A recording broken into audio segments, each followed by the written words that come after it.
This time the Muslims are threatening the creators of South Park over, get this, the Prophet Muhammad depicted in a giant bear costume.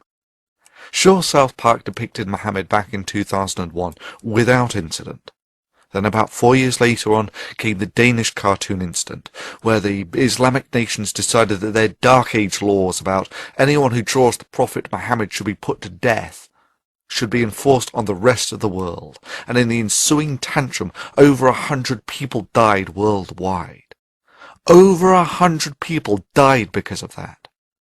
And now, seeing as South Park recently depicted Muhammad in disguise as a giant bear, they decided to oh so generously warn the creators of South Park that they will end up like Theo Van Gogh. You know, the unarmed guy who was cycling to work before he was shot 8 times, then stabbed and then had his head cut off, simply because he made a film critical of Islam. Bravo on a prime example of why your religion has no place in the first world. You see, all that barbaric stuff in the Quran about cutting off arms, legs, tongues, heads and so on, Sharia law you call it. You know, all that stuff that you actually enforce in the Middle East about stonings and whatnot. There's similar stuff in the Bible, you know, utterly destroy those who don't buy into the religion and stone disobedient children and whatever. However, ultimately, after 1,500 years of acting very much as you do now, it was convinced in the Enlightenment that that really wasn't the way forwards.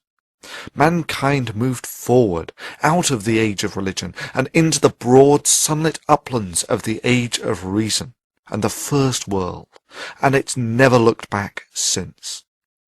I mean, let me make this absolutely clear. The computer that you're sitting in front of, watching this video on, is a symphony of the fruit of scientific naturalism.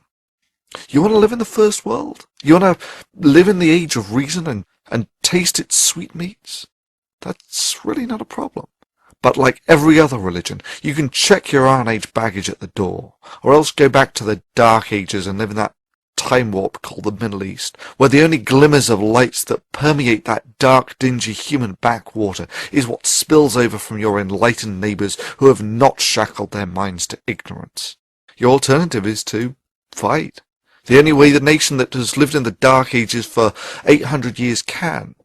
By terrorism. We're commanded to terrorize the disbelievers. And this is a religion, like I said. We're commanded to terrorize the disbelievers? The Quran says very clearly in the Arabic language, Torhibuna.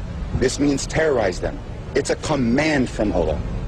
You know, like that Van Gogh guy you killed. Yeah, stabbing and shooting an unarmed man. Yeah, that's a showcase of the virtues of Islam. Such divine inspired courage. After all, there's no better way of showing that yours is the religion of peace and enlightenment than by shooting and stabbing an unarmed man, and then threatening others with the same fate.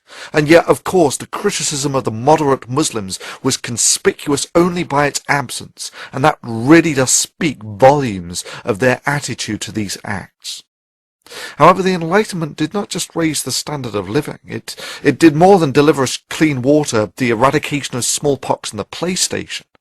The rift between the prowess of the First World and the advanced warriors of Islam on the battlefield can be put in no lesser terms than the contrast between ants and gods. Those of us who have lived in the age of reason understand that with great power comes great responsibility, and that the power of the age of reason must never be allowed to fall into the hands of those from the age of religion. For there is no doubt in my mind that if such power were delivered into the primitive hands of a theocracy, that genocide of the infidel and doing Allah's work would be synonymous terms. But let's say that all your box cutters and shooting and stabbing unarmed filmmakers, you managed to actually threaten the enlightened world. And I mean threatened beyond crashing a few airliners. Your only achievement will have been to have awakened a sleeping giant and to have filled it with a terrible resolve. If you're going to pray to Allah for anything, beg him that you never meet the giant in such a mood. For your continued existence is entirely at the discretion and goodwill of the giant, and that it is all that stands between you being granted continued existence and you receiving yourself the self-same judgment that you would so zealously impose on the rest of the world if only you had the power. So it comes down to the question of your vicious and petty threats against a cartoon creator. That is, your attempt to limit free speech through intimidation. Well, I cannot speak for them, but I can speak for myself, and to those who live in the age of religion I say this. This is the blasphemy that you find so offensive. This is the Prophet Muhammad depicted as a squirrel in slow motion. I did this. Your move. Do your worst, for even your worst will serve as nothing but a catalyst to strengthen the walls of the age of reason, to awaken the giant. Even if you strike your hardest blow, its operationally insignificant effects will simply make us more powerful than your dark age minds can fathom. All you can do is set these words to resonate down the halls of eternity. You see, you cannot shoot words, you cannot behead an idea, and you cannot intimidate concepts, and if you try, the fulfillment of your worst threat will serve as nothing but an icon, written in the blood of the free, that you have no place in the first world.